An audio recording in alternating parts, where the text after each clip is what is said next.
तो आप NCERT open कर लो, मार्क कर लो। Osmosis, the plant cell is surrounded by a cell membrane and a cell wall. तो एक सिंपल आपको लेयर डायग्राम बना के रखना है कि क्या क्या लेयर्स प्रेजेंट है प्लांट सेल में। Okay, the cell wall is freely permeable, permeability में कवर हो रखा है कि फ्रीली परमेबल है। रिस्ट्रिक्शन क्या है, उसके पोर की साइज, ठीक है, जहां से परमिशन उसको मिल रहा है उसका साइज क्या है, उस डेड या रिजिड स्ट्रक्चर का क्या साइज है। परमेबल टू वाटर, वाटर के लिए तो फ्रीली परमेबल है। And substances in solution, substances का मतलब सॉल्यूट, सॉल्ट या आयंस, कुछ भी हो सकता है। Hence is not a barrier to movement. In plants, the cell usually contain a large central vacuole. किस किस सेल में होगा, जो मैच्योर होगी। मेरिस्टेमेटिक में होगा क्या, मेरिस्टेमेटिक सेल की प्रॉपर्टी में they possess central vacuole, yes और no.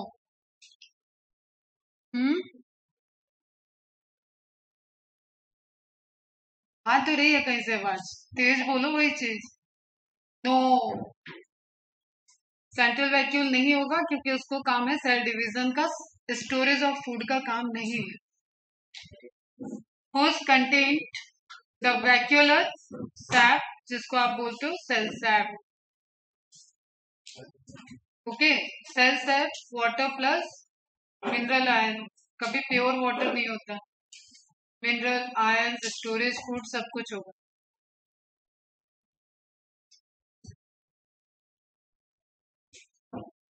Contribute to the solute potential of the cell, और प्योर वाटर के अंदर जैसे ही कुछ डिसॉल्व हुआ तो वो क्या जनरेट करता है, सॉल्यूट पोटेंशियल, ये कल हमने बात की थी। ओके, तो अगर प्योर वाटर नहीं है, वहां पे मिनरल्स प्रेजेंट है, वहां पे सॉल्ट प्रेजेंट है, आयनिक फॉर्म में है, न्यूट्रल फॉर्म में है, तो भी वो एक वहां पे पोटेंशियल जनरेट करेंगे and that potential is solute potential. तो अभी हमने तो एक के रेस्पेक्ट में हम प्रॉपर्टी देख रहे थे, अब हमें पता है वहां पे एक टाइम में एक सॉल्यूट तो होगा नहीं, तो टाइप्स ऑफ सॉल्यूट होंगे, तो उन सब का एग्रीगेट देखते हैं, ठीक है, कि कितना वो हिंड्रेंस कर रहे हैं। Contribute to the solute potential of the cell. In plant cell, the cell membrane and the membrane of the vacuole tonoplast together are important determinant of the movement of molecules in or out of the cell. That's why they are osmotic barrier. इसी को detail में देखे थे, कोई बहुत ज्यादा detail में तो गए नहीं थे अपन ना बेटा। अलॉन्ग विद आपको क्या याद रखना है, बीच में साइटोप्लाज्म भी होता है, एनसीईआरटी का मिसिंग हो गया। तो सेंट्रल वैक्यूल के बाद cytoplasm and then plasma membrane, तो तीनों मिलके ऑस्मोटिक बैरियर बना। Okay, osmosis is the term used to refer specifically to the diffusion of water. तो अगर कहीं पे भी क्वेश्चन पूछ रहा है तो फैसिलिटेड डिफ्यूजन वाया एक्वापोरिन, ये सब बातें अपनी जगह ठीक है, लेकिन उसमें मेथड को पूछ रहा है, तो that the answer is the osmosis, क्योंकि वाटर की बात कर रहा है, वो सॉल्वेंट की बात कर रहा है। और डिफरेंशियली और सेलेक्टिवली परमेबल मेम्ब्रेन, डिफरेंशियली का मतलब जो डिफरेंशिएट कर सके और वही सेलेक्ट करेगी, तो दोनों का मीनिंग सेम है, जो डिफरेंशिएट करेगा वही सेलेक्ट करेगा कि अंदर लेना है या नहीं लेना। तो डिफरेंशियली डिफरेंशिएट कर लो, सेलेक्ट कर लो, परमेबल मेम्ब्रेन। ओके, और लैबोरेटरी में इसी के लिए वर्ड यूज कर रहे हैं, सेमी परमेबल मेम्ब्रेन, तो SPM।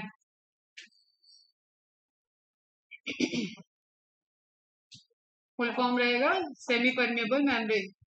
Osmosis occurs spontaneously in response to driving force, किसके रिस्पेक्ट में हो रहा है, जो उसको खींच रहा है, ठीक है, वाटर का movement, solute, lower concentration, higher concentration, even external pressure, सब कुछ डिसाइड करेंगे कलेक्टिवली। अभी डिफ्यूजन प्रेशर भी बताएंगे, ठीक है।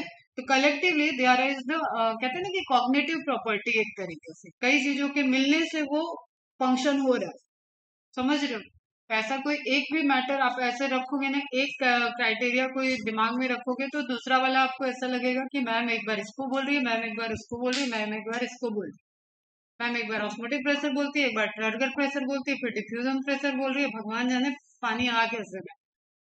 तो इसीलिए हम बोल रहे हैं सारे प्रेशर अपनी अपनी जगह एक वर्क कर रहे हैं, लेकिन जब वाटर फ्लो होगा तो सारे प्रेशर पोटेंशियल सब एक साथ वर्क करेंगे और उसका रिजल्टेंट वाटर मूवमेंट आएगा। दैट्स वाई हम लोग वाटर प्लांट वाटर रिलेशनशिप के अंदर प्रॉपर्टीज को देख रहे हैं। The net direction and rate of osmosis depends on both the pressure gradient, ठीक है, क्या प्रेशर का डिफरेंसेस है, and the concentration gradient. Okay, जब आप लेबोरेटरी में बात करते हैं तो आप खुद ही दो मीडियम दिए हुए, लेकिन जब आप बायोलॉजिकल सिस्टम में उसको सोचना है आपको, तो एक सेल के चारों तरफ कई सारी सेल है। इट डिपेंड्स कि आप कहाँ पे वो लिविंग टिश्यू देख रहे हो। पिथ में देख रहे हो तो पिथ की सेल होंगी, कॉर्टेक्स में देख रहे हो तो भी ग्रुप ऑफ सेल होंगी। तो वो कैसे डिसाइड करेगा, इसलिए ये धीरे धीरे आपको कॉम्प्लेक्स लग रहा हो। लैब में बात करना अलग है, ए और बी दो सॉल्यूशन, दोनों में हम डिफ्यूजन की बात कर रहे हैं, ट्रांसपोर्टेशन की बात कर रहे हैं। बट उसको सोचो, बायोलॉजिकल सिस्टम में अगर आप लिविंग एनिमल की तरफ जाओ तो भी सेम कंडीशन है, प्लांट की तरफ आ जाओ तो भी सेम कंडीशन है। अभी प्लांट एनाटॉमी पढ़ चुके हो, प्लांट में ही देख रहे हो, इसलिए प्लांट के रेस्पेक्ट में सोचो। एक सेल कभी ऐसा तो है नहीं कि सिर्फ एक सेल से इंटरेक्ट कर रही है, उसकी तो बाउंड्री है, वो अपनी बाउंड्री से इधर भी एक सेल से अटैच है, इधर भी एक सेल, इधर भी एक सेल, इधर भी एक सेल, इधर भी एक सेल।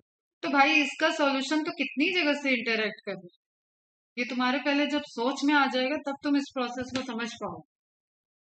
तो अफेक्ट मूवमेंट, ठीक है। Water will move from its region of high chemical potential, that is again chemical potential में क्या क्या आ जाएगा, एक तो वाटर का पोटेंशियल, दूसरा सॉल्यूट का पोटेंशियल, तो it is also again related to concentration. Okay, high chemical potential, concentration, concentration gradient, pressure gradient. जब वाटर मूव करेगा तो एक जगह वाटर है, दूसरी जगह नहीं है, तो यू कैन रिलेट इट कि उसका प्रेशर एक जगह हाई होगा, एक जगह नहीं है, तो वो प्रेशर ग्रेडियंट भी क्रिएट होगा। तो it's region of lower chemical potential until equilibrium is reached। समझ में आई ये बात? अब कोई नया टर्म देख के घबरा नहीं जाना, हम केमिकल की तो केमिस्ट्री की तो बात कर रहे हैं, अभी इसको बायो में लाया ही नहीं है। तो केमिकल पैरामीटर देख रहे हैं, फिजिकल प्रॉपर्टी देख रहे हैं, क्लियर है? हाँ, शांत मत बैठो भाई, पढ़ोगे तो पढ़ाने में मजा आएगा। समझ में आ गया तो बोलो यस, क्लियर है, ताकि हमें भी समझ में आए कि आ रहा है, ऐसे ना लगे, क्योंकि कोई बायो वाला ऐसा थ्योरी तो हम पढ़ा नहीं रहे ना कि जिसको हम कथा बाज के चले जाए। तो chemical potential is nothing, it is again related to water potential, solute potential, solution potential, किसी भी रिस्पेक्ट में आप बात करो वो वहां पे केमिकल की बात होगी। मिक्सचर की बात करोगे, मिक्सचर की हो जाएगी, दो सॉल्यूट है, दो सॉल्यूट की होगी, single solute single, neutral solute, sugar की बात कर लो, वो निकल आयनिक Na+Cl, उसकी बात हो जाएगी, वॉट आप कुछ भी ले, बस बात ये हो रहा है कि उस सिस्टम का chemical potential higher to lower, कब तक, जब तक कि इक्विलिब्रियम ना आ जाए दोनों साइड में, केमिकल कंसेंट्रेशन में, पोटेंशियल में। At equilibrium the two chamber should have nearly the same water potential, दोनों ही चैम्बर में इक्वल वाटर पोटेंशियल होना चाहिए। अब यहाँ तक केमिकल केमिकल चल रहा था, लास्ट में उसने क्या कर दिया, वाटर पोटेंशियल। अब आप अपना लिंक खोजोगे, यहाँ कहीं ऊपर वाटर पोटेंशियल लिखा था, नहीं लिखा हुआ है, तो ये लास्ट में कैसे आ गया? तो आपको ये समझना है कि वो बात कर रहा है सॉल्यूशन की, सॉल्वेंट की, केमिकल की, वाटर की, कहानी वही चल रही। ओके, वाटर के मूवमेंट की बात हो रही थी, तो specifically you are talking about the water potential, osmosis, ठीक है। You may have made a potato osmometer in your earlier classes, जो कि शायद कोरोना की वजह से आपका नहीं बना होगा। If the potato tuber is placed in water, the water enters the cavity in the potato tuber containing a concentrated solution of sugar, क्या होगा, ऑस्मोसिस, अंदर की तरफ आ रहा है एंडो ऑस्मोसिस। अब यहाँ पे कुछ क्वेश्चंस हैं, ये आप खुद से सॉल्व करो और आंसर बताओ, तो समझ में आएगा कि कितना आपको समझ में क्लियर हो रहा है ये कॉन्सेप्ट। ओके, स्टडी फिगर 11.3 ये है, ध्यान से देखो और आंसर करो। फर्स्ट क्वेश्चन,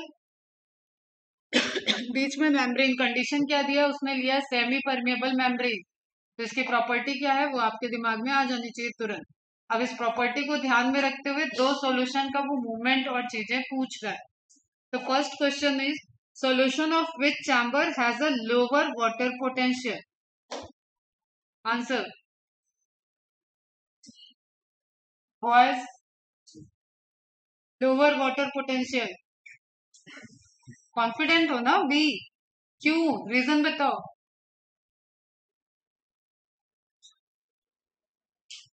सॉल्यूट कंसेंट्रेशन ज्यादा है, मतलब सॉल्यूशन का कंसेंट्रेशन हाई है। Answer is B. सबके आंसर लिख लेना। Solution of which chamber has a lower solute potential. हाँ फंसा गया।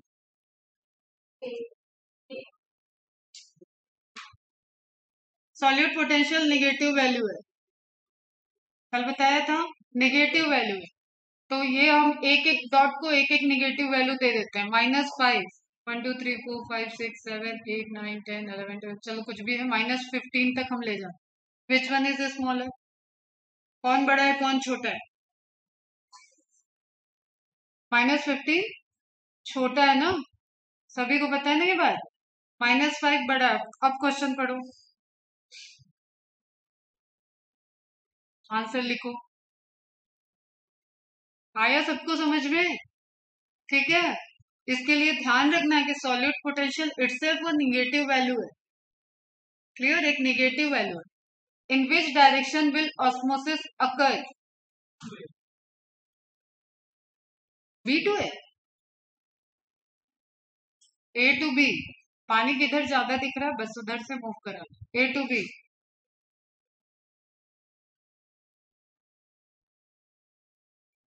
Fourth, which solution has a higher solute potential?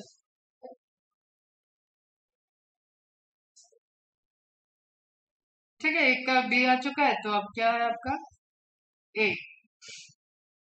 Solute potential is dependent on the solute concentration. तो solution पूछा है, आप ध्यान रखना। ठीक है, ए का। At equilibrium which chamber will have lower water potential? Equilibrium which chamber will have lower water potential? Both are same. ठीक है, A is equal to B. Equilibrium को मार्क कर लो। देन साई का मतलब मैंने बताया था, डब्ल्यू नहीं लिखा रहेगा तो भी आपको क्या समझना है कि it is water potential. Okay, if one chamber has a psi of -2000 kilo pascal, ये यूनिट होता है, आज बताएंगे।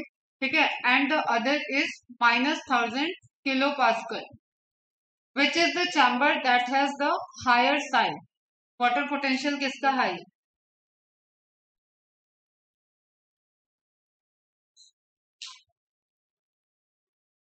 ये ए है ये बी है, बताओ फटाफट। बी का। ठीक है, -1000, अगेन कॉन्सेप्ट वही है, माइनस और positive. -1000 is maximum value than the -2000, larger value. What will be the direction of the movement of water when two solutions with psi W is equal to 0.2 and are separated by selectively permeable membrane? What will be the direction of the movement of water? Membrane भले ही नाम बदल दिया है, लेकिन आपको ये ध्यान रखना है क्वेश्चन में वाटर उसने मेंशन कर दिया। तो बताओ फटाफट, ये ले लो ए, दिस वन इज बी। किस डायरेक्शन से किस डायरेक्शन मूव करेगा? माइनस नहीं लगा हुआ है, फटाफट देखो, 0.2 बड़ा है कि 0.1 बड़ा है? वाटर पोटेंशियल क्या दिया था? What will be the water potential दिया है ना, 0.2 टू 0.1। तो हायर वाटर पोटेंशियल से लोअर वाटर पोटेंशियल। ये पहला वाला है आपका 0.2, दूसरा है आपका 0.1। तो high to low 0.2 to 0.1। Question में चेंज ये किया है कि माइनस वैल्यू नहीं दिया है और सेलेक्टिव परमेबल कर दिया उसने, तो आपको सॉल्यूशन से वो कंफ्यूज करना था। ओके, बट क्लियर है कि मूवमेंट ऑफ वाटर वो पूछ लिया है, तो ये ऑस्मोसिस की ही बात कर रहा है। तो सेलेक्टिव परमिएबल भी सेमी परमिएबल हो सकती है। एक semi permeable membrane is also differentially permeable membrane, selective permeable membrane. बस कंडीशन ये है कि वो सेलेक्ट कर रही है वाटर को, तो किस मॉलिक्यूल को सेलेक्ट कर रही है ये वहां पे डिफाइन है। ओके, सॉल्व हो गया सबका, सबको समझ में आया ना? Let us discuss another experiment where a solution of sucrose in water. Sucrose क्या है? What is sucrose?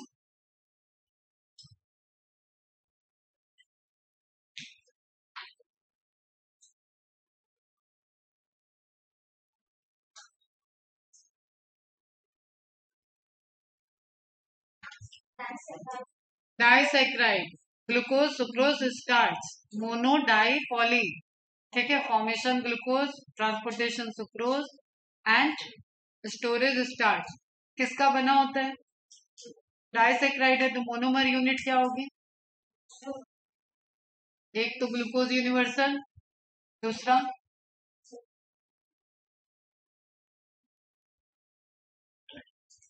Glucose plus fructose sucrose, glucose plus lactose galactose lactose, glucose plus galactose lactose, glucose plus glucose maltose. तीन disaccharide पढ़ा है मैंने, तीनों बता दी। चलो, तो ऐसी चीजें मार्क करके अपने को रिकॉल किया करो पढ़ी हुई चीजों। In water taken in funnel, सिर्फ तुम लोग क्या होता है ना, एक टाइम में एक डायरेक्शन। अभी हमको यही पढ़ाना तो हम इतनी तेज पढ़ा देंगे खत्म हो जाएगा आज ही आदत से, लेकिन अपन वहां पे देखते हैं कितनी ब्रांचिंग, कितनी नॉलेज, हमने पहले क्या पढ़ रखा है उसको लाओ, क्या आगे अप्लीकेबल है उसको भी थोड़ा सा सुनो, और वहां पे क्लियर करते हुए आगे बढ़ो। Sucrose in water taken in a funnel is separated from pure water in a beaker by a selectively permeable membrane. Mark कर लेना। You can get this kind of a membrane in an egg. ठीक है, remove the योक, योक समझ में आता है, and albumin, अंडा खाया है, अंडा देखा है मुर्गी का, ऑस्ट्रिच का नहीं, ठीक है।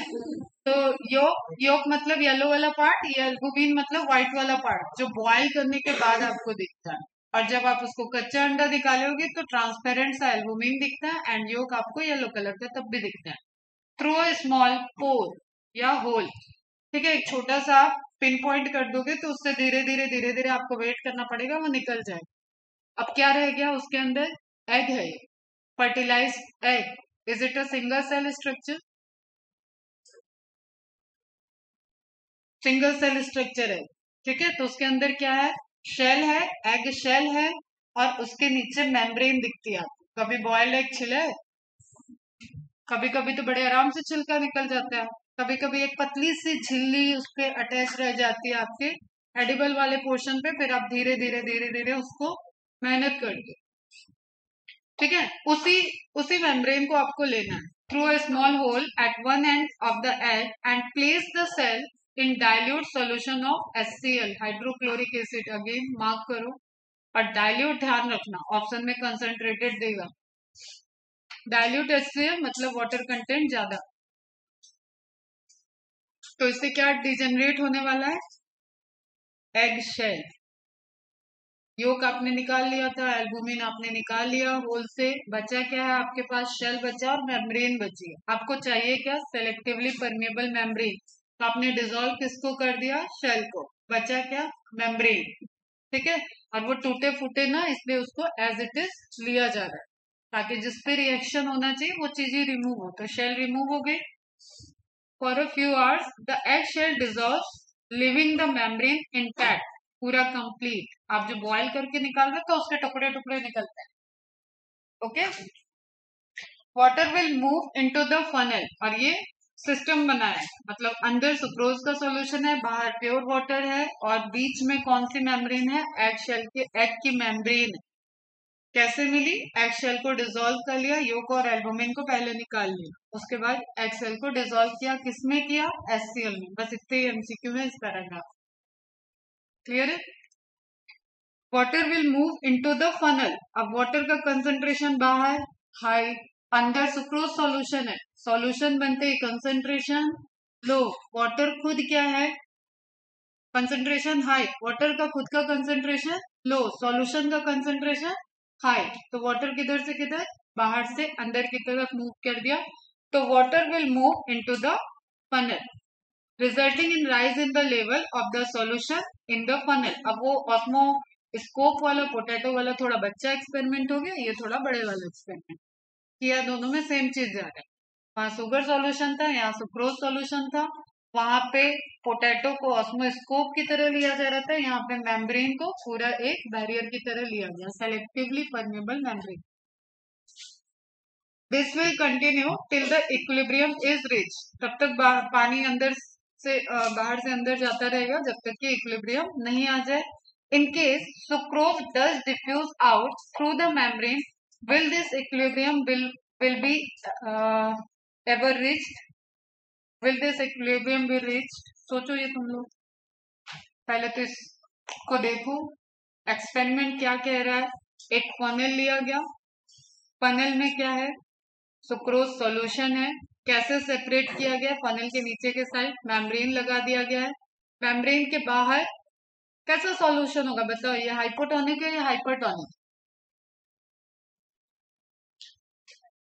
हाइपो या हाइपर, अंदर वाला नहीं बीकर वाला। दिस वन इज व्हाट, ए बताओ और फिर बी भी बताओ।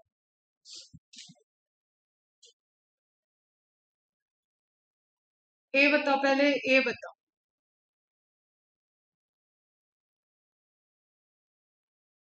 क्या हुआ, तुम लोग आउट हो क्या पूरे, एकदम नहीं समझ में आ रहा है क्या बता रहे हो।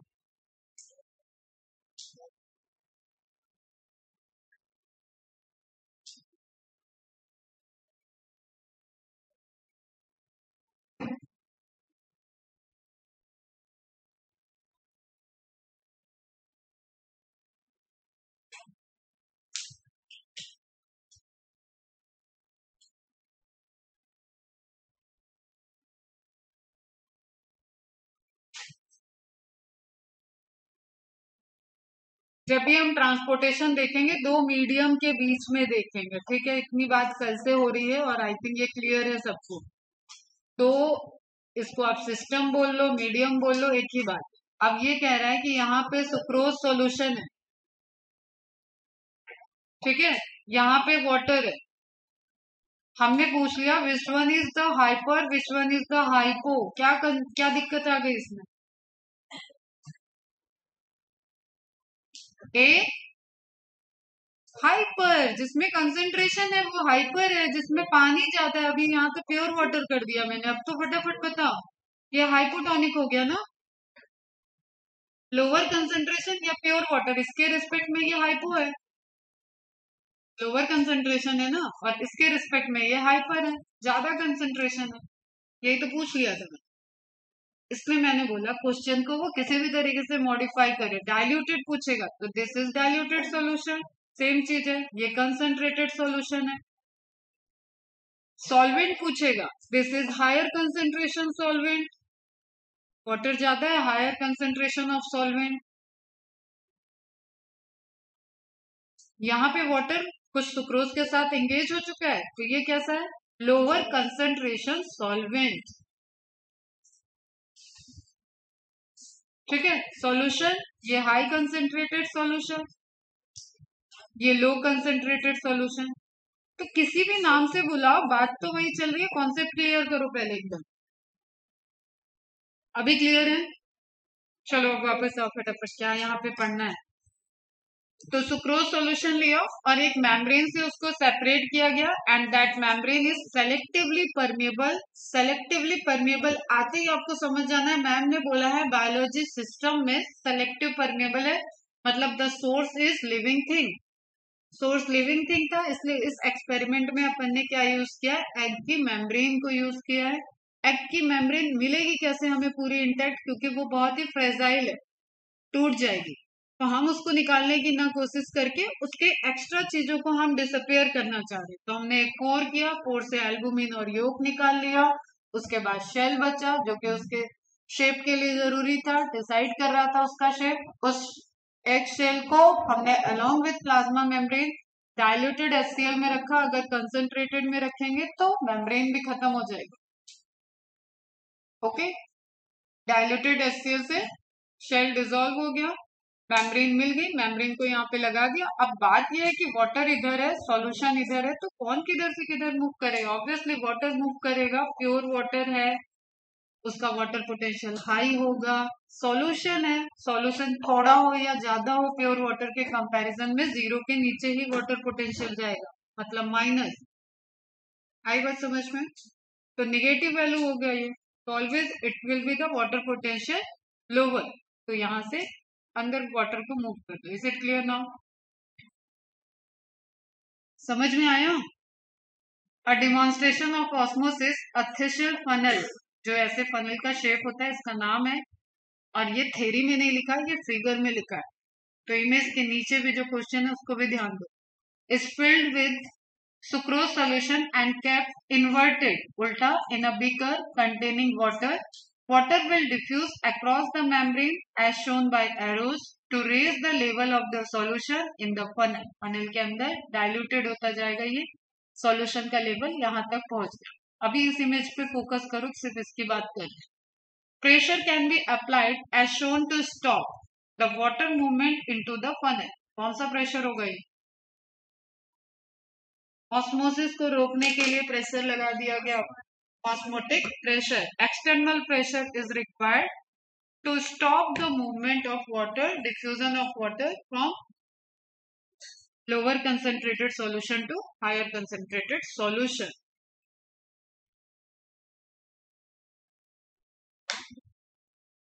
हो गया ये पोर्शन भी कवर। थ्योरी देख लो और क्या लिख रखा है थ्योरी में, जो हम बात कर दिए वही सब लिखा। External pressure can be applied from the upper part of the funnel such that no water diffuses into the funnel through the membrane. This pressure required to prevent water from diffusing is in fact the osmotic pressure. Diffusing concentration यहाँ पे आप pencil से लिख लो, from low concentration solution to high, या ये जो beaker to funnel लिख लो से। And this is the function of the solute concentration. जितना सॉल्यूट कंसेंट्रेशन ज्यादा होगा उतना वाटर पोटेंशियल उस पर्टिकुलर सॉल्यूशन का लो होगा, इसलिए बीकर से उतनी तेजी से पानी अंदर आएगा। हाइपरटोनिक को आपने हाइपोटोनिक में जब रखा था श्रिंक होने के बाद सेल को, तो मैंने बोला था वो रिवर्स हो जाएगी कंडीशन। तो अंदर कंसेंट्रेशन एकदम हायर हो गया, पानी तो सब बाहर जा रहा है, बस उसकी लिविंग एक्टिविटी चलाने के लिए जितना था उतना उसके पास रह गया। अब उसको हाइपोटोनिक में प्लेस करोगे तो ग्रेडियंट बहुत ज्यादा है, जितना ज्यादा ग्रेडियंट उतनी तेजी से डिफ्यूजर। ओके, तो ऑस्मोसिस का जो ऑस्मोटिक प्रेशर की रिक्वायरमेंट है, अब उतनी तेजी से डिफ्यूजर, तो रोकने के लिए उतना ज्यादा प्रेशर। तो osmotic pressure will be higher if there is solution solute potential is highly negative. Higher नहीं बोलेंगे, हाईली निगेटिव। कंसेंट्रेशन ज्यादा, solute potential more negative. Is it clear? तो that is the function of solute concentration. सारा game यहाँ पे solute का चल रहा है, ठीक है बच्चा? More the solute concentration greater will be the pressure required to prevent water from diffusing in. Numerically osmotic pressure is equivalent to the osmotic potential. That's why अपन ने लिखा था कल, osmotic pressure is equal to negative value of solute potential या osmotic potential. Okay, clear है? But the sign is opposite, मतलब negative.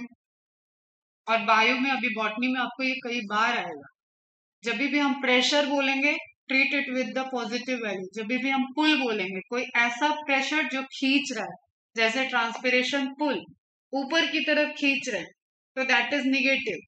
Pressure push, push is positive. ठीक है, पॉजिटिवली आपने प्रेशर लगाया, that is push, positive push लिख लो कहीं। And negative पुल, खींचना निगेटिव होता है, धकेलना पॉजिटिव होता है।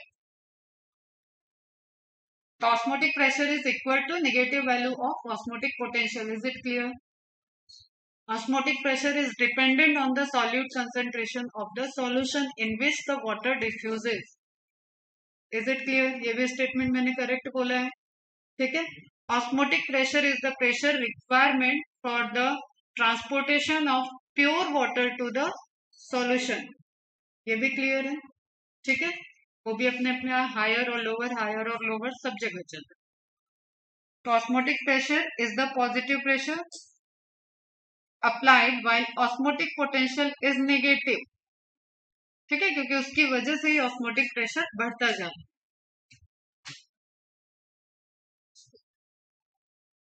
हो गया ये सब मार्क क्लियर है. अपन वाटर पोटेंशियल के आगे ही चले गए, लेकिन अभी वाटर पोटेंशियल पे बैक आएंगे, क्योंकि हमें प्लांट वाटर रिलेशनशिप को समझने के लिए पहले वहां पे क्या क्या फोर्सेस, क्या क्या ग्रेडियंट, क्या क्या वर्क कर रहे हैं, क्या क्या पोटेंशियल वर्क कर रहे हैं, उसको समझना है. तो उसमें हमने ऑस्मोसिस देख लिया, उसमें हमने सॉलिड पोटेंशियल समझा है, प्रेशर पोटेंशियल की थोड़ी बात आ गई. अभी आज टर्गेट प्रेशर समझेंगे, डिफ्यूजन प्रेशर समझेंगे, देन बस इम्बिप्शन थोड़ा सा समझेंगे, उसके बाद आएंगे वापस वाटर पोटेंशियल. और ये सब एनसीईआरटी में थोड़ा बहुत आगे पीछे लिखा हुआ है. Now come to next heading, plasmolysis, जो हमने कल कवर करा दी थी, बस फिर से मार्क करो. The behaviour of the plant cell. Plasmolysis कभी भी एनिमल सेल में आप नहीं देख सकते हो, क्योंकि इसके लिए सेल वॉल चाहिए. ओके, सेल वॉल पे एक्सपेरिमेंट है. तो plasmolysis the behaviour of the plant cell और tissues with regard to water movement depends on the surrounding solution. फिर वही कहानी है, जो उसके सॉल्यूशन होंगे. अगर एक सेल के रिस्पेक्ट में देख रहे हो तो एक्स्ट्रा सेलुलर मैट्रिक्स, एक टिश्यू के रिस्पेक्ट में देखोगे तो इंटरस्टिशियल स्पेस को देखोगे, उसके अगल बगल की सेल को देखोगे, उसके ऊपर नीचे की लेयर को देखोगे, ब्रॉडर वे में देखोगे आप.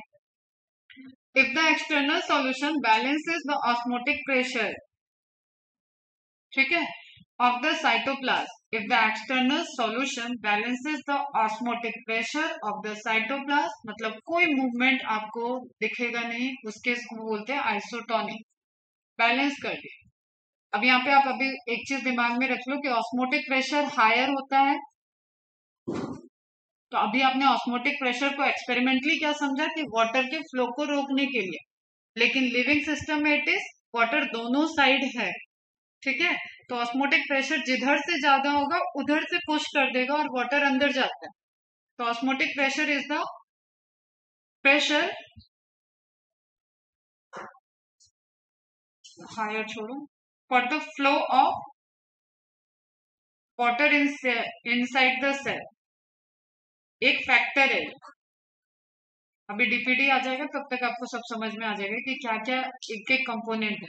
तो flow of water inside the cell को कंट्रोल करता है. तो ऑस्मोटिक प्रेशर हाई होगा तो वाटर सेल के अंदर जाएगा, water move inside the cell. ठीक है बच्चा. अब आप देखो, वाटर अंदर आ रहा है मतलब बाहर वाटर ज्यादा था. अब एक फैक्टर जो अभी आया है उसको समझो. वाटर बाहर ज्यादा था, हाइपोटोनिक, तो वाटर अंदर आएगा. जब वाटर ज्यादा अंदर आएगा तो आपको अगर उसको रोकना है तो आपको ऑस्मोटिक प्रेशर ज्यादा चाहिए. ठीक है, और हर एक सेल अपने सराउंडिंग में कई सारी सेल से 4-6 ऐसे सेल से सराउंडेड है, प्लस इंटरसेलुलर स्पेसिस भी वहां पे, तो उन सबका कलेक्टिव आएगा. तो this is only a factor. Okay, तो यहाँ पे जो लिखा है, if the external solution balances the osmotic pressure, मतलब कोई मूवमेंट नहीं होना चाहिए. ठीक है, इक्वल, वाटर जितना अंदर आए उतना बाहर जाए. किसका? साइटोप्लाज्म, अंदर के साइड के लिक्विड की बात हो रही. Is it clear? ठीक है. It is said to be isotonic. क्या कहेंगे उसको? Iso, equal. कल भी हुई है इस पे बात. If the external solution is more dilute than the cytoplasm, dilute है बाहर तो बाहर आ जाओ, हाइपोटोनिक सोल्यूशन. हाइपो मिल गया आपको, कम. Dilute means low concentration. It is hypotonic, and if the external solution is more concentrated, higher, hyper means higher, तो higher hypertonic solution. सॉल्यूशन आप किसको बोल रहे हो? सेल के बाहर वाले को सॉल्यूशन बोल रहे हो। जरूरी नहीं है कि आप उसको बीकर में ही रखोगे। एक सेल के अपनी खुद की बाउंड्री के बाहर जो है that is the its own external atmosphere, वही उसके लिए दुनिया है। उसी से इंटरेक्ट करके उसका सर्वाइवल सारा काम चल रहा है। Cell swells in hypotonic solution and shrink in hypotonic ones, ये सब हम लोगों ने कल देखा हुआ है। तो प्लाज्मोलिसिस अकर्स, मार्क करते जाओ तुम, बस मार्क करो आगे बढ़ो। Plasmolysis occurs when water moves out of the cell. Plasmolysis heading का नाम था, तो सारे आप मूवमेंट और सॉल्यूशन को समझते हुए प्लाज्मोलिसिस पे आए। This is the characteristic of plant cell, जिसमें सेल वॉल रिजिड है इसलिए एज इट इज रहेगी। बाकी प्रोटोप्लास्टिक कंटेंट मतलब plasma membrane, cytoplasm, central vacuole, tonoplast, nucleus, nucleoplast, ये सब उसमें इंपैक्टेड होंगे, श्रिंक होते जाएंगे। Okay, occurs when water moves out of the cell and, तो सेल बाहर की तरफ निकल रहे हैं, तो सॉल्यूशन कौन सा होगा बेटा बताओ? बाहर का सॉल्यूशन प्लाज्मोलिसिस के लिए वाटर बाहर गया, hypertonic. Hypertonic concentration high solution का, तो वाटर मूव करके बाहर आ रहा है, किसका किसका? साइटोप्लाज्म और सेल सैप सेंट्रल वैक्यूल के अंदर। And the cell membrane of a plant cell shrink away from its cell wall. ठीक है, अंदर की तरफ श्रिंकिंग होती जाएगी। This occurs when the cells are या tissue is placed in a solution that is hypertonic. Hypertonic has more solute, higher concentration to the protoplasm. Protoplasm के respect में उसका concentration high हो. Water moves out. It is the first loss from the cytoplasm. कल जो sequence आपको बताया था ये पूछा जाता है, पहला कहाँ से आएगा वाटर? साइटोप्लाज्म में। उसको फुलफिल कौन करेगा? टोनोप्लास्ट मेम्ब्रेन सेल सैप को भेजेगी बाहर के साइटोप्लाज्म में पानी की कमी हो रही है, बाहर जाओ, क्योंकि उधर से तो खींच रहा है तो इधर से भेजना पड़ेगा।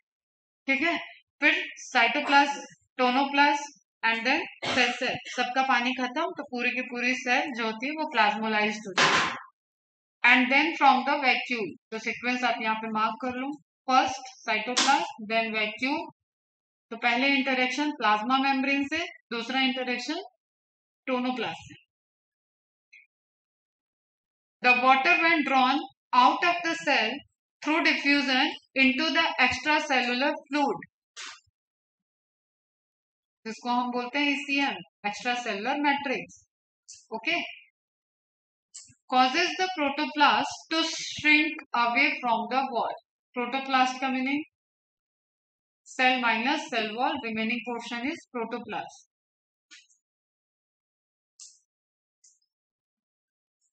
The cell is said to be plasmolyse, the process is plasmolysis. Cell जो है वो प्लाज्मोलाइज स्टेट में आ गई है due to the presence of hypertonic solution. उसके अंदर का पानी सब श्रिंक होता जा रहा है, बाहर निकलता है। The movement of water occurred across the membrane moving from N area of high water potential. ठीक है, इसी को आप बोल रहे हो high water, high concentration of solvent. ठीक है, हाई वाटर पोटेंशियल किसके तरफ है? सेल का, जिधर से वाटर मूव किया, to an area of lower water potential, वो कहाँ है? Hypertonic solution outside the cell. Okay, तो ये स्ट्रक्चर है आपको प्लाज्मोलाइज्ड। यहाँ पे ऊपर आप पेंसिल चला लो थोड़ा सा। Solution hypertonic, flaccid solution isotonic, turgid solution hypotonic, पानी अंदर जाएगा फुल्ली टर्जिड। डायरेक्ट क्वेश्चन है सर। अब इसी को कंसंट्रेशन पे करना है, तो higher concentration solution, lower concentration solution, equal concentration solution, आपकी मर्जी, जितने पॉइंट लगा के यहाँ पे लिख लो। वाटर पोटेंशियल के रिस्पेक्ट से देखना है, तो इसमें वाटर पोटेंशियल बाहर हायर रहेगा, अंदर लो रहेगा। इसमें वाटर पोटेंशियल बाहर हाई रहेगा, अंदर हाई रहेगा, इधर लो रहेगा। ये सब अब आपके खुद का दिमाग चलाओ। यहाँ दोनों का वाटर पोटेंशियल इक्वल रहेगा। समझ में आ रहा है? जिधर से जिधर मूव कर रहे हो उधर का वाटर पोटेंशियल आप हाई करो। कौन उधर जा रहा है? मैथ्स के बच्चे फ्री है क्या?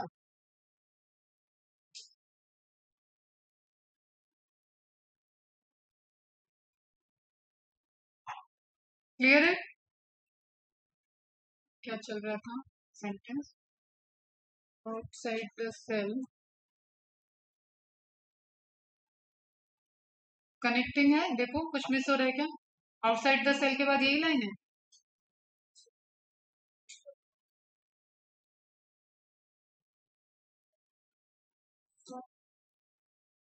फिगर 11.5 जहाँ पे लिखा हुआ है फटाफट देखो, उसके बाद क्या लाइन है वो बताओ मुझे।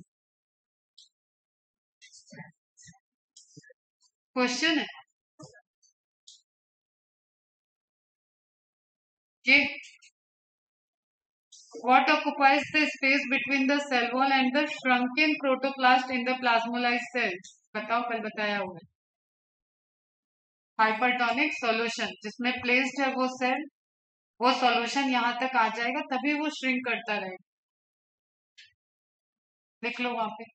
When the cell is placed in an isotonic solution, there is no net flow of water towards the inside or outside. इस पे कॉन्ट्राडिक्शन है और ये स्टेटमेंट आ चुका है और इस स्टेटमेंट को करेक्ट मांगना गया था, तो इसको मार्क कर लेना। क्योंकि लिविंग है तो नो नेट फ्लो कभी नहीं हो सकता। समझो, अगर 10 मॉलिक्यूल अंदर गए हैं तो एक मॉलिक्यूल कम से कम तो यूज होगा ना। ऐसा शो थोड़ी चल रहा है अंदर जाके क्यों गया है अंदर। आप समझो इसको, जैसे ही अंदर जाएगा वो यूज होगा तो इट इज ऑलवेज बाहर से अंदर की तरफ मूवमेंट रहता है, लेकिन एकदम इक्विवेलेंट चलता है। तो नो नेट फ्लो दिया हुआ है, आप उसको बस मार्क कर लो। There is no net flow of water towards the inside और आउटसाइड। बारिश थोड़ी गई है सर, काम कर रही है ना। और वाटर तो एसेंशियल है, वाइटल फंक्शन के लिए चाहिए, फोटोसिंथेसिस के लिए चाहिए, सेलुलर रेस्पिरेशन में चाहिए, और भी बहुत सारी चीजें हैं जहाँ पे आपको प्रोटोप्लास्ट बना के रखना है। तो इनसाइड और आउटसाइड ये आप बस मार्क। ठीक है, वो आप इससे रिलेट कर सकते हो कि नेट मतलब दो आ रहे हैं तो दो जा रहे हैं, तो नेट कितना हो जाएगा? 0 चेंज। तो 2 - 2 आप ऐसे कर लोगे अंदर और बाहर तो आपको 0 मिलेगा, उसी को रेखे ये जस्टिफाई हुआ। If the external solution balances the osmotic pressure of the cytoplasm, it is said to be isotonic. ये भी सेंटेंस है, पहले भी आया हुआ ये line. When water flows into the cell and out of the cell and are in equilibrium, the cells are said to be flaccid. तो flaccid condition isotonic, equilibrium में सेल रहती है, जितना वाटर अंदर उतना वाटर बाहर। दैट्स वाई वहां पे no net flow of water दिखेगा आपको, कि कोई ऐसा हायर नहीं दिखेगा। ओके, यही है। इसके बाद बताओ, ये स्लाइड आएगी। The process of plasmolysis is usually reversible. ये भी कल अपन ने बात किया था। किस केस में हो सकता है?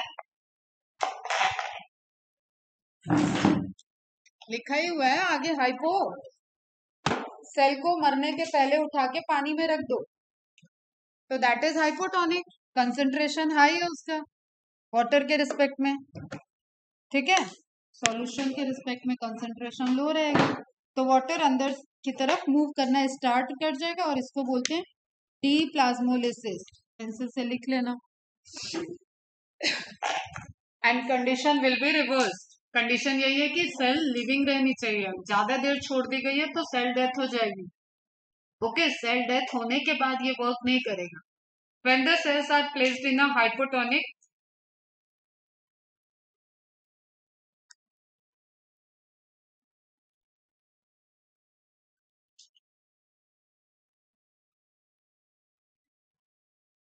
Hypotonic solution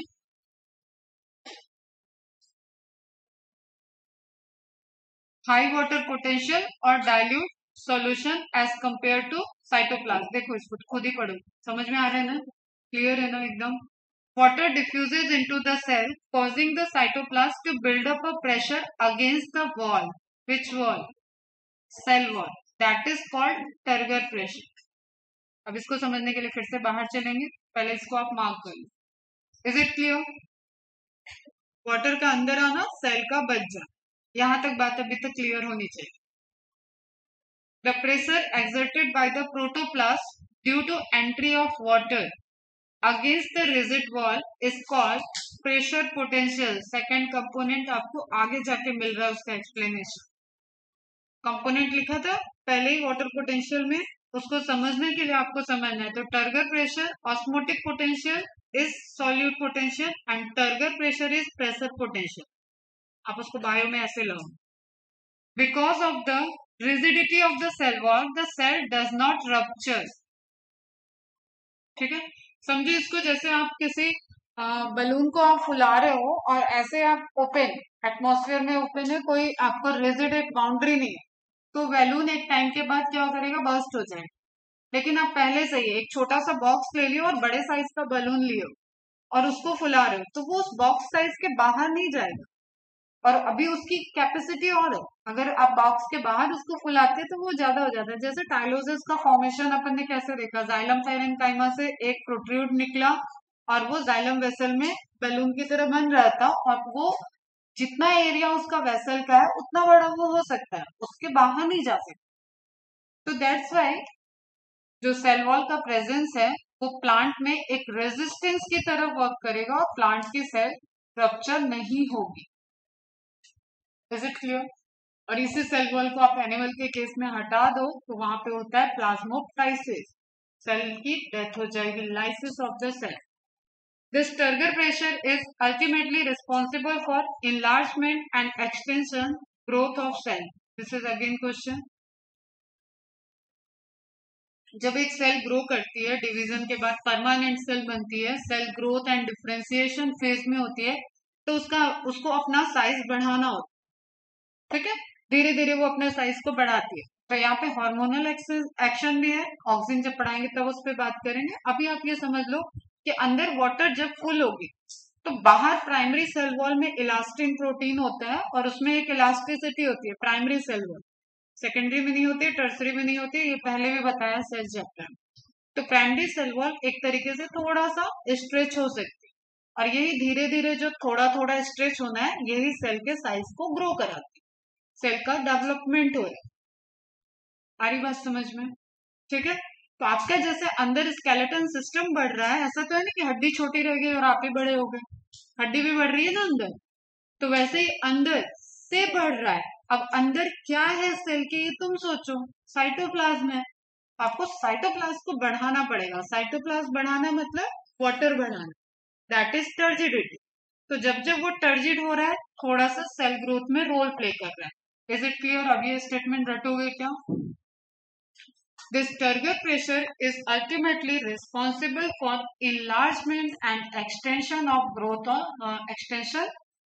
of cell. Clear है? इसको फिर से देखेंगे हार्मोन वाले में कैसे इसमें मैकेनिज्म होते हैं, प्राइमरी सेल वॉल पे ये कैसे वर्क करता है. What would be the psyche of a flaccid cell? psyche मतलब प्रेशर पोटेंशियल. क्या होगा सोचो जरा फिर से, सोचो, थोड़ा इसमें लगेगा दिमाग. पहले तो प्रेशर पोटेंशियल क्या है वो सोचो और फिर बताओ कि साइकिल कैसे वो. टर्गर प्रेशर पे ले जाओ, या चलो अभी मत सोचो, हम टर्गर प्रेशर पढ़ा लें फिर वापस आएंगे इस question.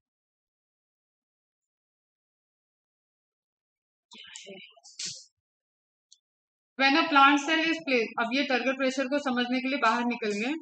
Plant cell is placed in pure solvent. It shows endoosmosis. पानी अंदर की तरफ आएगा. Pure solvent बोल लो, हाइपोटोनिक बोल लो, कोई भी कंडीशन दे दो जिससे पानी अंदर आ रहा है. That condition, that process is endoosmosis. Clear है? Because of higher osmotic pressure of the cell sac. Cell sac में सॉल्यूशन है, वो कंसंट्रेशन है, और बाहर प्योर हो गया. प्योर रखे ना यहाँ पे, प्योर सॉल्वेंट, यहाँ हमने लोअर कंसंट्रेशन लिया, हाइपोटोनिक बोला. उस कंडीशन में हमें पता है कि टोनोप्लास्ट के अंदर जो मैच्योर सेल है वो हमेशा कुछ मिनरल, सॉल्ट, स्टोरेज फूड उसको स्टोर करके रखी हुई है, तो उसका कंडीशन, उसका concentration is higher side, hypertonic. Okay, as a result the vacuole increases in its size and presses the protoplast. अब देखो बेटा, जब सीक्वेंस था पानी निकलने का, तो सीक्वेंस कैसे था? Plasma membrane, cytoplasm, tonoplast and cell. यहां से वाटर खींच रहा था ये बैरियर है, मतलब यहां से वाटर गया यहाँ से वाटर इस बैरियर्स के थ्रू, और वापस सेल वॉल पे जो हाइपरटोनिक सॉल्यूशन का इम्पैक्ट था, उसकी वजह से ये प्रोसेस इस डायरेक्शन में चल रही थी। अब हम कहें कि वाटर को अंदर आने, हाइपोटोनिक सॉल्यूशन, तो सबसे पहले पानी कहाँ भरेगा? भरेगा कहाँ? ट्रैवल करने का पाथ तो यही हो गया, रिवर्स डायरेक्शन लिख लो, plasma membrane, cytoplasm, tonoplast barrier से होते हुए सेंट्रल वैक्यूल के अंदर। ये बात समझ में आई सबको? पानी अंदर आ रहा है तो जहां तक जगह है वहां तक जाएगा ना, रुकेगा कब? जब सेंट्रल वैक्यूल भर गई। Are you getting this point? आपने घर में पंप चलाया है, कभी पानी भरा है? पंप बंद करने कब जाते हो? जब पानी टंकी से गिरने लगता है, पड़ोसी चिल्लाने लगते हैं, तब जाते हो। या खुद ही पता है कहीं कहीं पे अलार्म भी यूज होता है, अलार्म होता है, ऑटो कट भी आजकल आ गया है। हम लोग के जमाने में तो ये होता था, जब पड़ोसी चिल्लाते थे तब बंद कर, पानी गिरने लगा बंद करो, ठीक है। या खुद ही आवाज आ गई तो समझ में आता है, या आंगन वांगन से पानी गिरने लगता है तो भी समझ में आता है। तो सेंट्रल वैक्यूल क्या हो गई? वही पानी की टंकी हो गई, ये भर गई है। समझो, भी यहाँ पे कॉन्सेप्ट समझा रही हूँ, ये भर गई, तो ये प्रेशर किस पे लगाएगी? टोनोप्लास्ट पे। टोनोप्लास्ट प्रेशर किस पे लगाएगा? प्रेशर जा रहा है, पहले पानी गया था, ये पानी खींचा था, अब प्रेशर जा रहा है, टोनोप्लास्ट प्रेशर किस पे लगाएगा? वेरी गुड, साइटोप्लास्ट पे। साइटोप्लास्ट प्रेशर किस पे लगाएगा?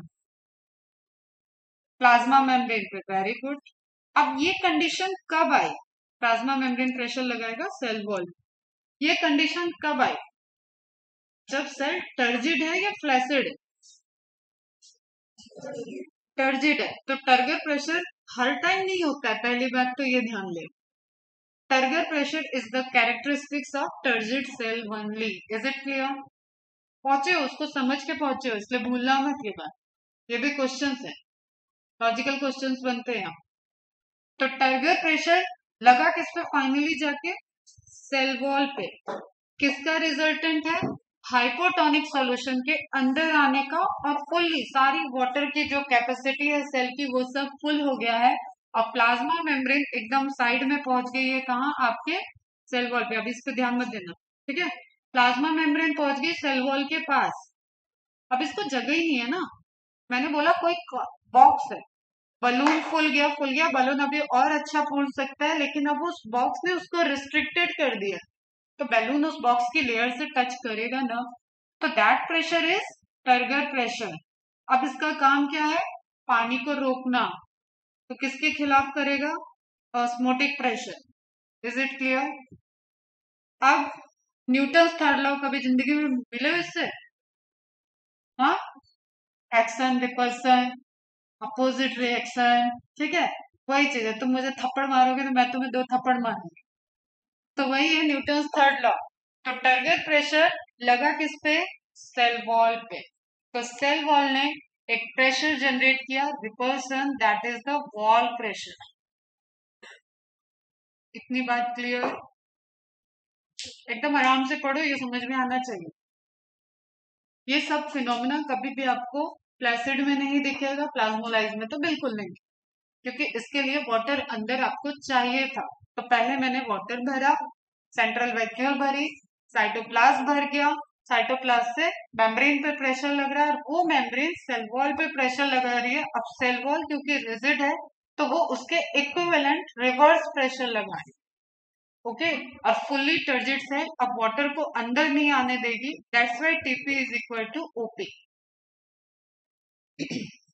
और टर्गर प्रेशर रिजल्टेंट है वाटर इनटेक का।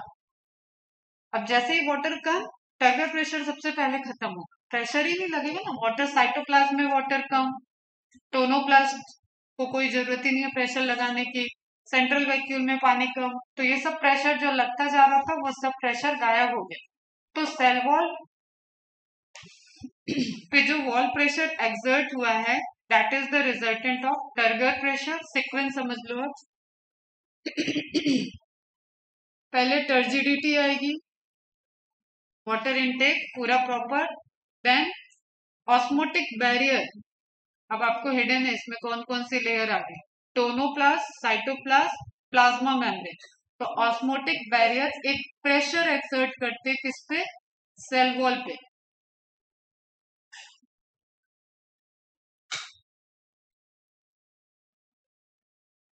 Exerted pressure on sale wall, अंदर से बाहर की तरफ लग रहा है और सेल वॉल रिजिड है। अब जब ये प्रेशर जो एक्सर्टेड हुआ फुल्ली टर्जिन में दैट इज टर्गर प्रेशर, और इसके अपोजिट में जो सेल वॉल प्रेशर लगा रही है वो है वॉल प्रेशर या CWP, या सिर्फ आप वॉल प्रेशर में WP। ओके, तो हाइपोटोनिक सॉल्यूशन वाटर का फ्लो है resulted in turgidity, turgidity resulted in formation of turgor pressure, turgor pressure is responsible for the formation of cell wall pressure. Cell wall pressure खुद से नहीं था, ठीक है। तो सीक्वेंस है क्वेश्चन, ये ध्यान रखना।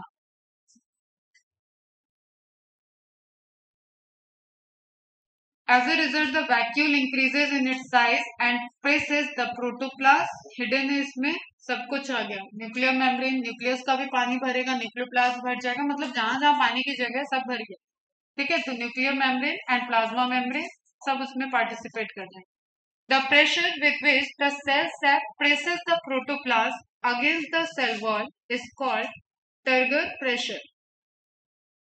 सेल सैप ने प्रोटोप्लाज्म पे लगाया और प्रोटोप्लाज्म ने सेल वॉल पे लगा, that pressure is turgor pressure.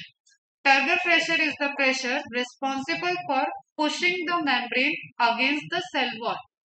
Membrane को सेल वॉल के अगेंस्ट में, मतलब सेल वॉल की तरफ हो गया लेकिन सेल वॉल के एकदम क्लोज ले जाए, ठीक है। That is the turgor pressure, और इसी से साइज इंक्रीज होती है। जितनी पॉसिबिलिटी है सेल वॉल को धक्का देने की उतनी दे लो। प्राइमरी सेल वॉल होगी तो थोड़ी सी एक्सपेंड हो जाएगी, ग्रोथ हो जाएगी, सेकेंडरी होगी तो कुछ नहीं होगा, रुक जाएगा, सब कुछ स्टैटिक हो जाएगा। The cell wall being rigid exert an equal and opposite pressure, ये ध्यान रखना, equal and opposite pressure on the protoplast which is called wall pressure. The two pressure are equal and opposite in direction. समझ में आ रहा है? तो which one is positive, which one is negative, अगर हमको यहाँ पे करना होगा तो टर्गर प्रेशर एक्सर्ट हुआ है पहले, पॉजिटिव, इसकी वजह से नेगेटिव प्रेशर लग रहा है, तो सेल वॉल प्रेशर क्या हो जाता है, नेगेटिव। जब पूछा जाएगा तभी ज्ञान देना, अदरवाइज अपना नोट करके रखो। वाटर, वाटर का मूवमेंट समझ में आ गया, वाटर सब अंदर की तरफ आया, लेयर आपको ध्यान है, यहाँ पे लेबलिंग करेंगे फिर से हॉच पॉच हो जाएगा, just focus on the pressure. और जो वाटर का अंदर आना था that is osmotic pressure. As the turgor pressure of the cell increases, the cell becomes turgid. At any given point, Tp is equal to Wp wall pressure and cell is in equilibrium. At equilibrium, the amount of water leaving the cell equals that entering the cell. तो turgid cell में भी क्या कह रहा है कि जितना amount leave करेगा, छोड़ के जाएगा वाटर को, उतना ही एंटर करेगा।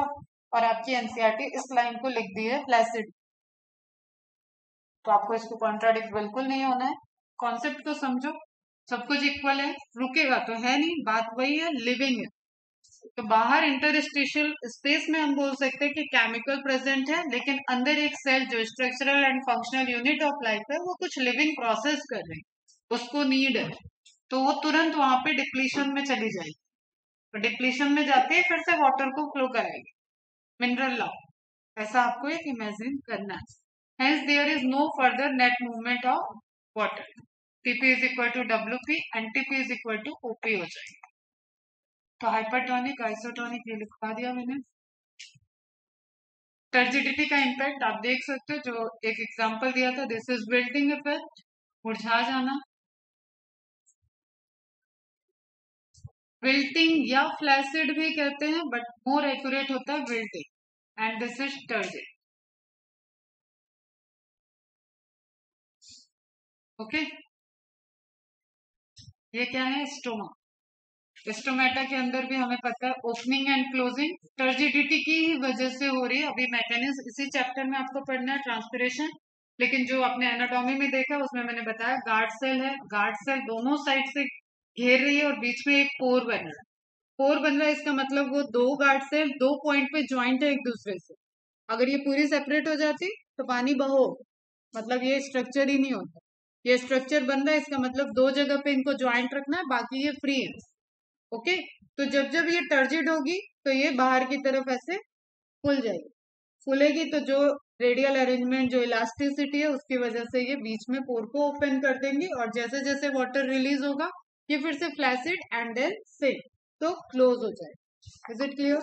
तो वो भी ध्यान रखना है आपका. Opening and closing of stomata में भी टर्जिडिटी रोल प्ले करता है. Guard cell should be turgid at the time of opening. ये लिख लो आप शॉर्ट में, वैसे आएगा आपका फिर बात.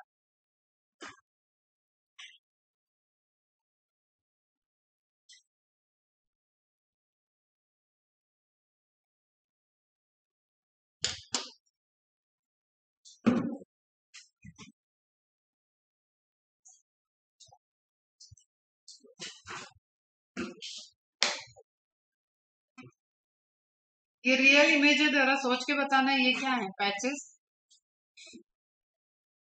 गार्ड सेल में क्या पाया जाता? क्लोरोप्लास्ट. ठीक है, specific epidermal cell which bears the chloroplast. चलो पहले तुम्हारा एमसीक्यू, तुम्हारा ये एनसीईआरटी वाला क्वेश्चन अब सॉल्व करो, उसके बाद अपन और कुछ question solve. What will be, तो टर्गर प्रेशर है जो वाटर के पोटेंशियल के कंपोनेंट में आप देख रहे थे. Pressure potential and solute potential का रिजल्टेंट है वाटर पोटेंशियल. ठीक है, इसमें टर्गर प्रेशर रिप्रेजेंट कर रहा है प्रेशर पोटेंशियल. अब बताओ जरा, what would be the psi of a flaccid cell?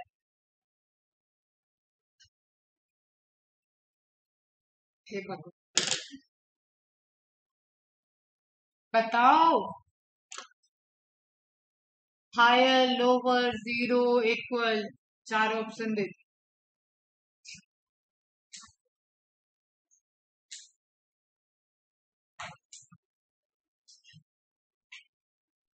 करो, आपस में डिस्कस भी कर सकते हो, लेकिन बताओ, सोचो, थोड़ा सोच बढ़ाओ बेटा, सोच बढ़ाओ. आंसर तुम ही लोग दोगे इसका, अदरवाइज आज पूरी रात सोचो, जो मर्जी वो कर.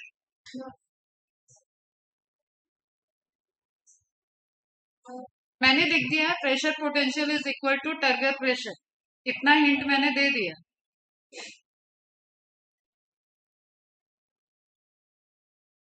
30 सेकंड का टाइम है. Your time start now. 30 second में नहीं होता है तो पूरे रात भर का टाइम है. किसी ने गूगल करके बताया तो कल रीजन भी बताए. मुझे पता है गूगल पे रीजन नहीं बताए.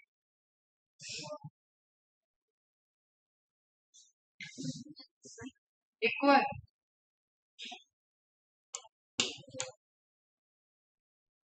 चलो सोचो, 30 सेकंड खत्म हो गया, सोचते रहे. अब आगे आते हैं, कुछ और हम सॉल्व पढ़ने के बाद सोचना. चलो इधर आओ. In a plasmolyse cell TP is 0. TP मतलब टर्गर प्रेशर. ठीक है, इज 0. Is it clear? समझ में आई ये लाइन? तो यही तो वहां पे अप्लाई करना है. प्लाज्मोलाइज के ऊपर है फ्लैसिड और मैंने बोला है turgidity is the resultant of turgor for the turgor pressure. तो फ्लैसिड में 0 होगा ना. 0 लिखोगा answer. In a turgid cell, सिर्फ टर्जिड सेल में टर्गर प्रेशर होता है. Is it clear? तो फ्लैसिड सेल दिया हुआ है, फ्लैसिड सेल में 0 रहे. In a turgid cell TP is equal to OP. बाहर से आने वाला लगने वाला प्रेशर अंदर से लगने वाला प्रेशर के equal. Turgidity of a cell is maintain by turgor pressure. ठीक है. TP and WP absent in animal cell. Why? Thank you. Thank you so much. Cell wall absent है. इसलिए ये पूरी कहानी एब्सेंट होगा। कितनी अच्छी एनिमल्स है, इतना कॉन्सेप्ट नहीं पढ़ना पड़ेगा। आगे आओ। TP maintains the shape of a cell. ठीक है, turgor pressure shape of cell को मेंटेन कर रहा है, ये समझ में आया। जो मैक्सिमम लिमिट है उस टाइम उस सेल वॉल की, वहां तक पहुंचा दे रहा है। आप कहोगे कि तो सेल वॉल तो पहले से ही मेंटेन कर रहा था, तो सेल वॉल की एक कैपेसिटी ये है, एक कैपेसिटी हमने इसको जबरदस्ती थोड़ा थोड़ा, एक कैपेसिटी ये है, एक कैपेसिटी इसको हमने जबरदस्ती थोड़ा थोड़ा फुला रखा। ठीक है, तो this is the maximum capacity. यही सेल ग्रोथ होता है। अगर सेल वॉल इतनी रिजिड रहेगी तो परमानेंट सेल ग्रो कैसे करेगी? अच्छा, wall pressure is resultant of TB. Is it clear? छोटे छोटे पॉइंट है, आपको एकदम क्लियर होने चाहिए, आपके एमसीक्यू सॉल्व करने में हेल्प करेंगे। Due to cell wall the plant cell do not get burst when placed in pure water. एक बाउंड्री रेजिस्टेंस, तो इस केस में सेल वॉल जो है वो रेजिस्टेंस की तरह वर्क करती है।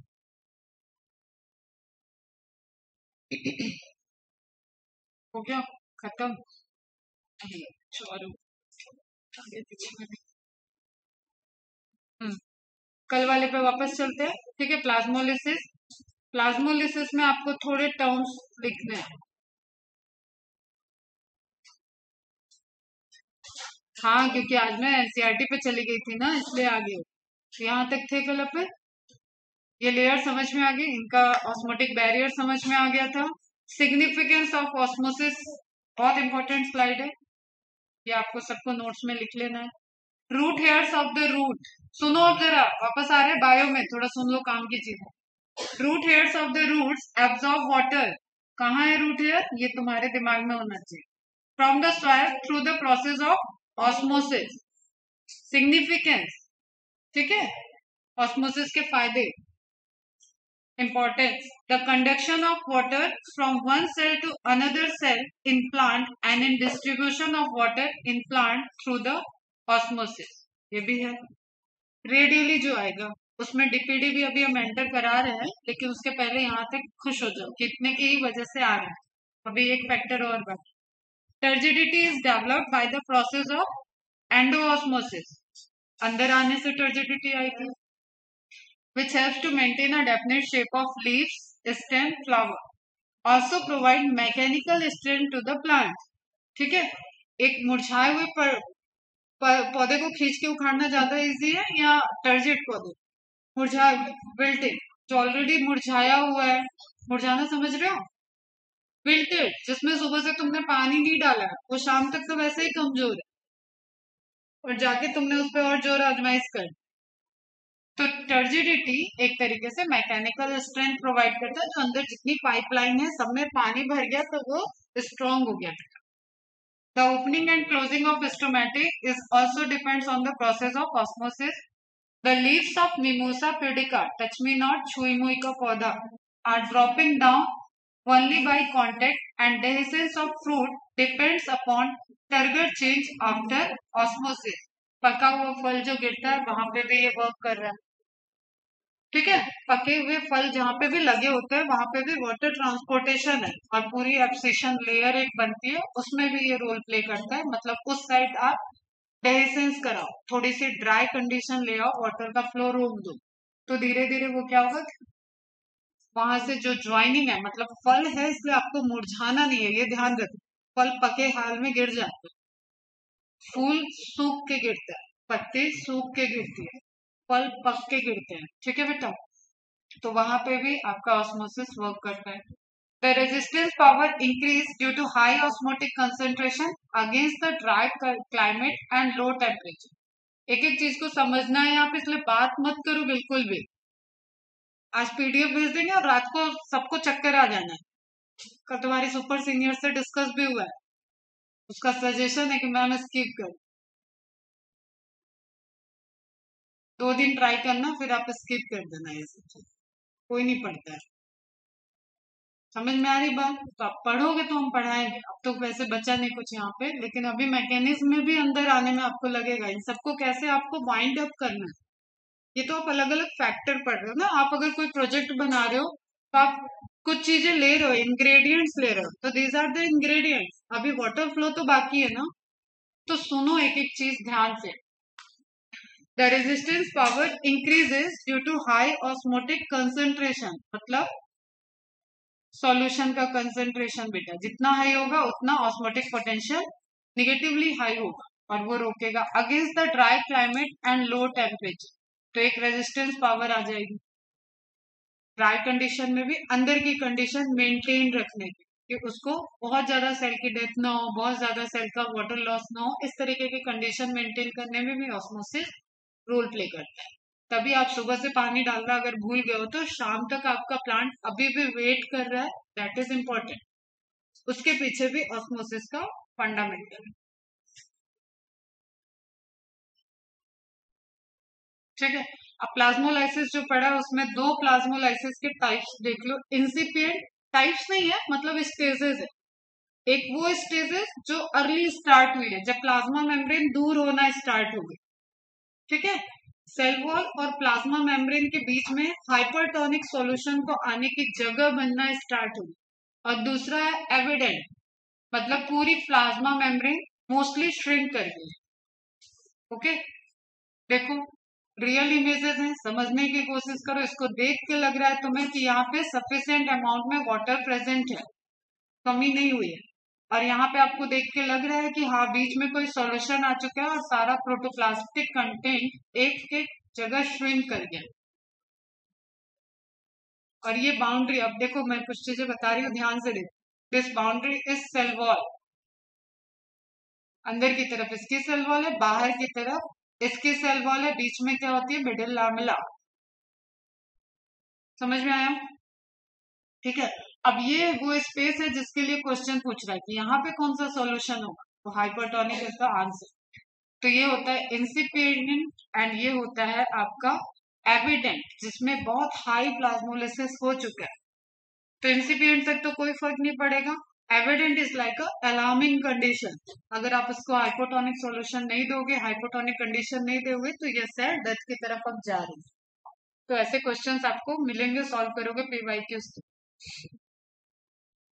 ठीक है, ये इलेक्ट्रॉन माइक्रोस्कोपिक इमेज है, इसमें भी आपको दिख रहा है रिजिड स्ट्रक्चर।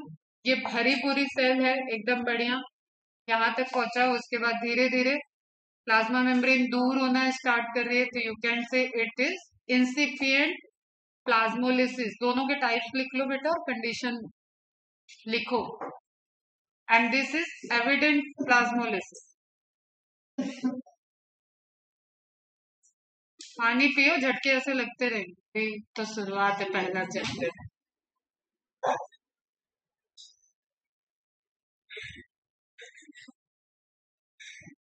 ठीक है, प्रोसेस कौन सा हुआ था, exosmosis. Early exosmosis causes incipient plasmolysis and late causes the evident। ठीक है, अगेन ये आपको देख लो, यहाँ पे श्रिंक किया हुआ दिख रहा है, यहाँ पे बढ़िया आपको फैला हुआ पूरा दिख। ये भी देख लो, ये भी रियल इमेज है। ये प्लाज्मा मेम्ब्रेन है, जहां जहां से अभी टच में है दिख रही है, फिर धीरे धीरे ये श्रिंक करके एक कोने पे आ जाएगी।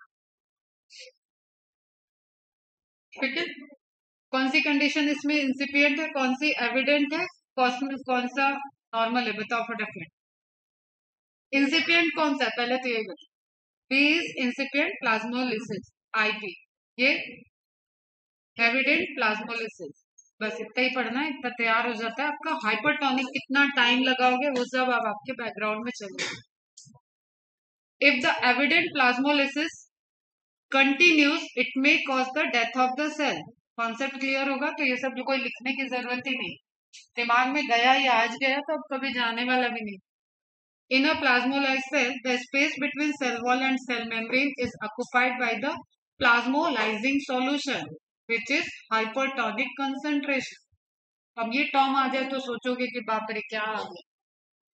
अरे जो सोल्यूशन प्लाज्मोलिसिस करा रहा है उस सोल्यूशन को बोलेंगे प्लाज्मोलाइजिंग सोल्यूशन, तो दैट इज हाइपरटोनिक।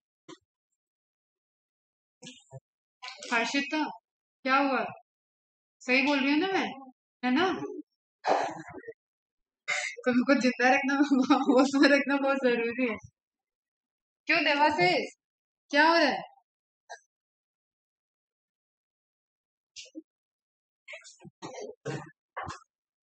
अरे मत गिरो, मत गिरो, पड़ो भाई तुम लोग थोड़ा सा।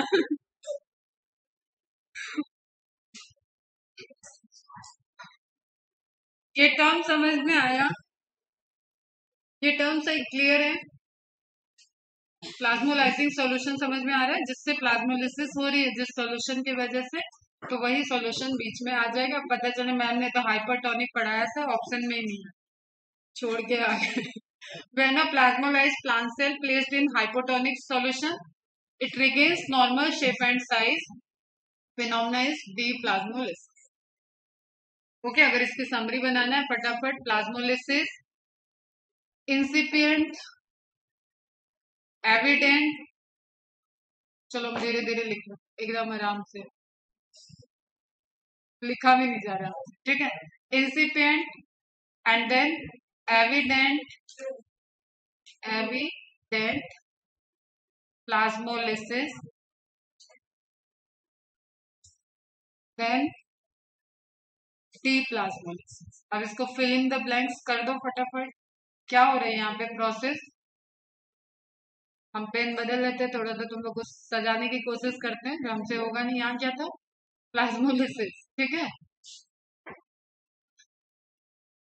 यहाँ चले जाते हैं सेल, सॉल्यूशन हाइपरटोनिक, बाकी सब कहानी इस शब्द के अंदर है। इसकी कंडीशन में सेल बिकम प्लाज्मोलाइज्ड, ठीक है। Early early plasmolysis is known as incipient plasmolysis, ठीक है। Late plasmolysis is known as evident plasmolysis. दो पॉसिबिलिटी, इफ कंटिन्यू क्या हो जाएगा? Cell death. If placed in hypotonic solution, बच गए, फिजियोलॉजी बंद कर दो वरना मैं। Hypotonic solution, cell become deplasmolyse, normal हो, रिवर्स हो गया, ठीक है। लिखो इसको तुम लोग भी अच्छे से।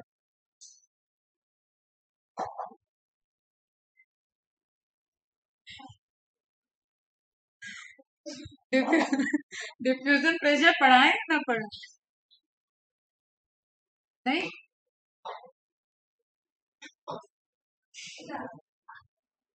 पढ़ लो पढ़ लो, ठीक है। ये समझ में आ गया? ये समझ में आ गया? सबको समझ में आ गया ना?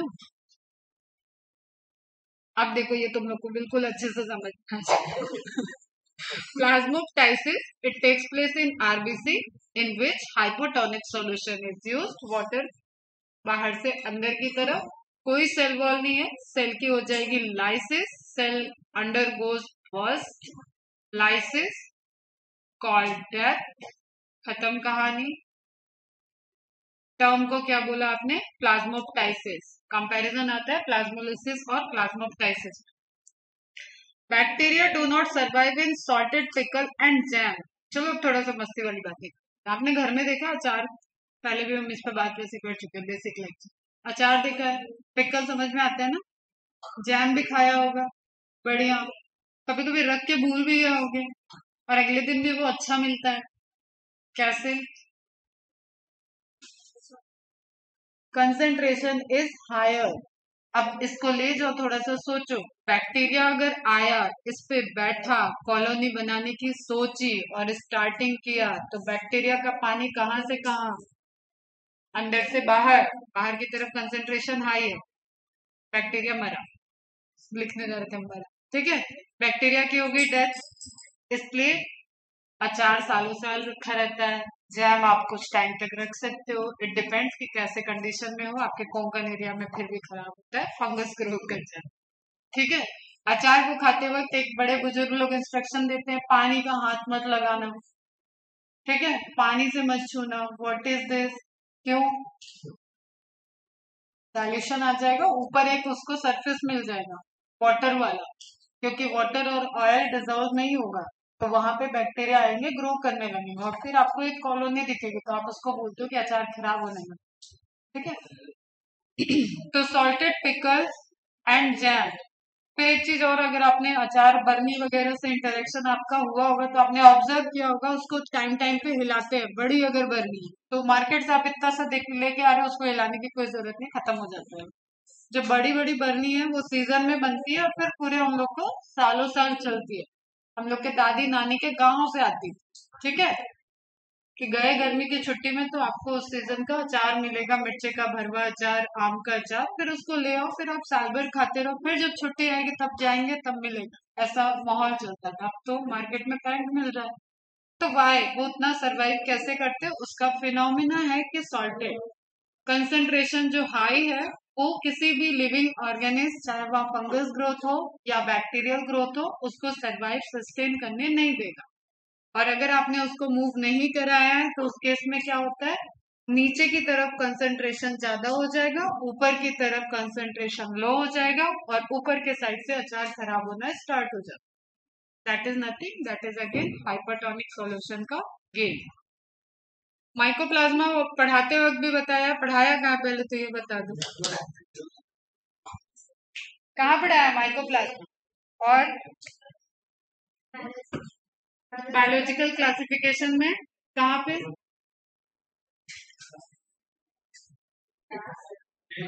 मोनेरा में।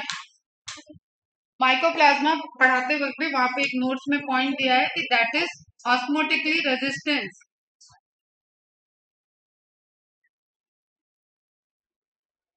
What is this osmotically resistance? Cell wall नहीं होगी तब तो और जल्दी बनना चाहिए उसको।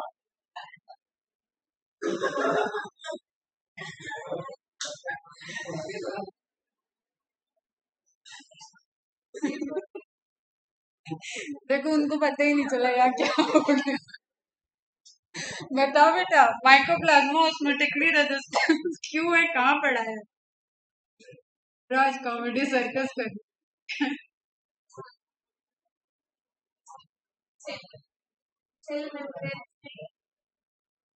सेल मेम्ब्रेन वहां पे मॉडिफाइड होती है और इट्सल्फ वो 3 लेयर्ड स्ट्रक्चर, सिंगल सेल होने के बावजूद उसकी प्लाज्मा मेम्ब्रेन एक बैरियर की तरह, और वो ऑस्मोटिकली रेजिस्टेंस प्रॉपर्टी देती है माइकोप्लाज्मा को। Mycoplasma is the smallest cell, cell chapter में भी पढ़ा हुआ है आपने, पीपीएलओ उसका टाइप देखा है। और ऑस्मोटिकली रेजिस्टेंस होने की वजह से माइकोप्लाज्मा जो होते हैं, अब आ जाए यहाँ पे थोड़ा क्वेश्चन सॉल्व हो रहा है, प्लांट डिजीज कॉज करते हैं और उस केस में ये प्लांट के फ्लोएम में रहते हैं। ये आपको इन्फॉर्मेशन आप नोट डाउन करें। फ्लोएम उनके लिए सेफ जगह हो जाती है क्योंकि हायर कंसंट्रेशन है, शुगर सॉल्यूशन फ्लोएम के थ्रू ही फ्लो कर रहा है, मूव कर रहा है, that is the higher concentrated solution, और वो रेजिस्टेंस है तो खुशी खुशी यहाँ पे अपनी कॉलोनी बढ़ा लेते हैं और उसके बाद प्लांट पे अटैक करते हैं। चलो और बताओ, व्हाट इज स्पायरोगायरा? अलगी? कौन सी algae? Chlorophyceae, Rhodophyceae, Phaeophyceae? Chlorophyceae, very good. कैसी है? कॉलोनियल है, स्पाइरल है, फिलामेंटस है? क्लोरोफाइसी। और बताओ, फ्रेश वाटर है मैराइन वाटर है? Fresh water. ठीक है, फ्रेश वाटर, ग्रीन एल्गी। अब थोड़ा आ जाओ क्वेश्चन, अभी मिलेगा ना जब करने को तो बोलोगे मैम ये क्या था, और मैम जब बता रही तब तो पता नहीं कौन से नशे में चूर हो आज एकदम।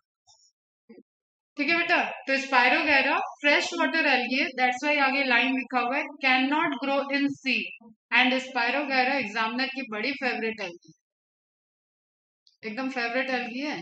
इसका क्लोरोप्लास्ट कैसे होता है, ये फिलामेंटस है, स्पाइरल अरेंजमेंट है। ठीक है, ग्रीन एल्गी है, फ्रेश वाटर में अब है, तो फिर से कॉन्सेप्ट वही है जो कल हमने ड्रिंकिंग वाटर का आपको कॉन्सेप्ट बताया। अगर आप उसको सी वाटर में लगाओगे तो वहां पे क्या होगा, इसके खुद के वाटर कंटेंट सब बाहर चले जाएंगे और ये डेड हो जाएगी। दैट्स वाई फ्रेश वाटर और मैराइन वाटर आप हैबिटेट में ही डिफरेंट डिफरेंट पढ़ते हो। इतनी शांति क्यों कर दिया? हैबिटेट में पढ़ते हो ना बेटा, fresh water algae, fresh water plant, अभी प्लांटिंग में पढ़ा दिया ना। ठीक है। फिर मेराइन वाटर आया था, फिर अभी फिशेज आएंगी, एनिमल्स में आएंगे कि फ्रेश वाटर है या मेराइन वाटर है। तो फ्रेश वाटर वाला फ्रेश वाटर में क्यों ग्रो करता है, मेराइन वाटर में क्यों नहीं कर सकता, इसका रीजन आपको यहीं पे छुपा हुआ है, कंसंट्रेशन ग्रेडियंट। और कंसंट्रेशन ग्रेडियंट हायर रहेगा तो उस लिविंग ऑर्गेनिज्म का खुद का बॉडी का वाटर सब बाहर की तरफ निकाल लेगा और वो डेड हो जाएगा। चलो आज इतनी सेवा, अभी तुम लोगों का कल का भी टॉर्चर रहेगा, डिफ्यूजन प्रेशर।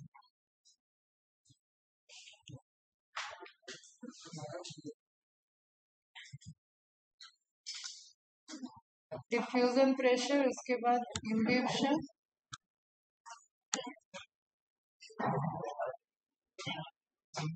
डीपीटी भी पढ़ी।